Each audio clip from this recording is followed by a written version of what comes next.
In bed review time. Should you read Warbreaker by Brandy Sandy? Short answer, absolutely. This is a great book. However, did I love it? No.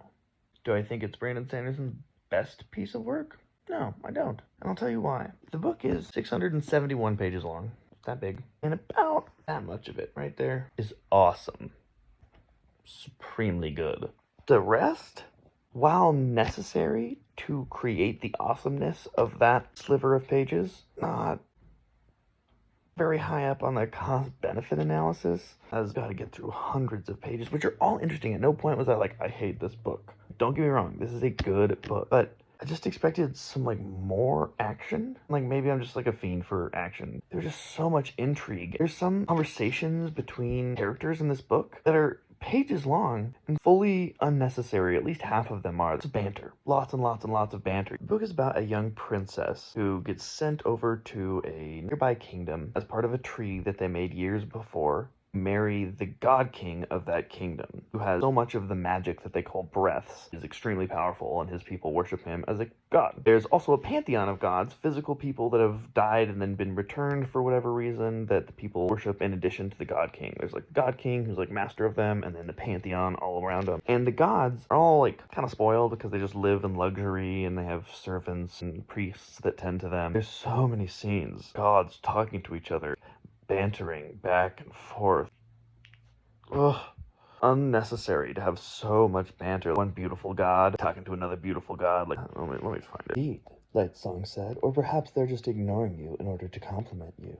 Blushweaver smiled, and how exactly does ignoring me make a compliment? Lightsong, it provokes you to be indignant, and we all know that is when you are in your best form. You like my form, then? Blushweaver, I have realized the only way to truly compliment one such as you, Blushweaver, is to be far more attractive, intelligent, and interesting than you. She snorted. Well, then I feel rather insulted by your presence. Touché, Lightsong said. Let me assure you, I do. And this goes on and on and on of just like flirty banter. Some is good, but this is exhausting sometimes. To summarize, this is a good book. It is a very good book, and it is very well written. I just felt like half of the pages could have been not there.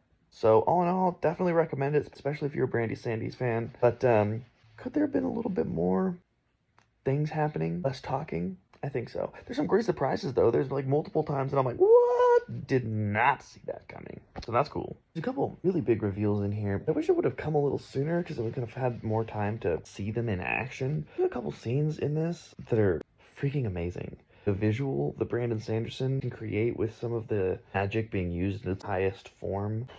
Super cool. I will say, very satisfying ending. Just good ending. So it definitely has some really, really, really good parts to it. Well, and some just incredible scenes that you're like, ooh, damn, fun. The good character development as well. You know, one person becoming more than kind of assigned position in life. In order to do that, they kind of have to be broken first. So there's a character that is very competent and believes in her own abilities quite a bit, but needs to learn some lessons. And that character gets unmade before they get remade. Pretty cool to see that happen. There's definitely a lot of themes of kind of need to live an experience to fully understand it. A lot of things exist outside your own worldview or your own experience with the world that can shape who you are, how you think, that you shouldn't think that you understand or believe another person's walk or position until you've kind of been in their shoes for a little while. Certain characters grow up, and certain characters are too grown up, and they need to kind of chill out a little bit. A lot of like growth and then evolution by de-evolution, I would call it. Growth by ungrowth. Sort of a Benjamin Button sort of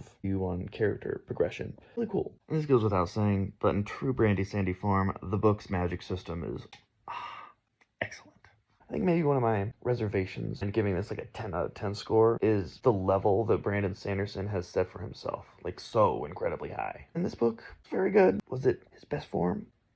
No, it wasn't. Still, you should read it. Very good book. Too much talking, lots of blushing, lots of witty banter, back and forth and back and forth and back and forth. If you're trying to complete your repertoire of Brandon Sanderson novels, I would say that you should read it. Don't put it first on your list. Put it sixth on your list. Brandon Sanderson, Warbreaker, with not enough war, not enough breaking either. Certainly some war, some breaking. Not nearly enough. I needed more war, more breaking.